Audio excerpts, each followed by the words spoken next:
Have you ever come across those who fulfill their 5 daily prayers? Not just the obligation, but beyond that, they also take their time to fulfill the sunnah and the nafil, which are the voluntary prayers. And beyond that, they are very charitable. And you find their lips are moving in what would be the remembrance of Allah, the praise of Allah. Yet, they are evil people.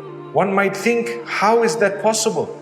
Their mouths, when it comes to fellow worshippers, are full of deception, full of bad words, vulgar words. Yet these people, they have the Quran opened early in the morning.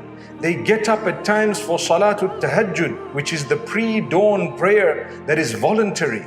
And at the same time, you would find them doing many good deeds.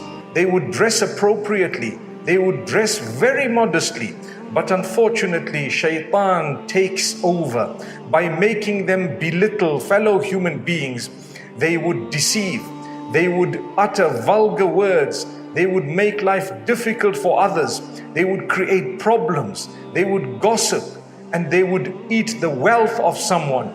They probably could do major sin against fellow human beings.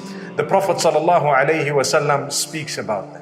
In fact, Allah subhanahu wa ta'ala warns us about those who think they're doing good deeds, but they have wasted their deeds.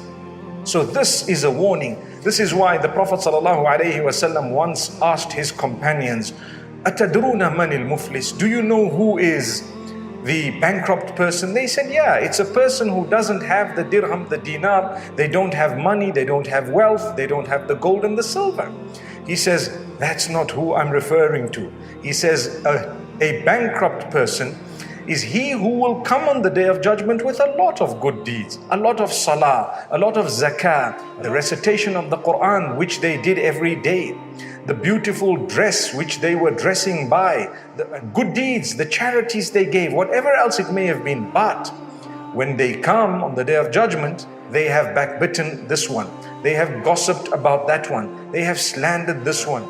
So all their good deeds will go as a payment to all those people they have wronged. What a loss.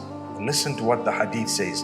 When all their good deeds are actually depleted and there are still people whom they owe goodness to, or they owe some form of a compensation to because of the evil they did towards them, then the bad deeds of those will actually be shouldered by the person who has slandered them and who had a lot of good deeds, but now they have nothing left.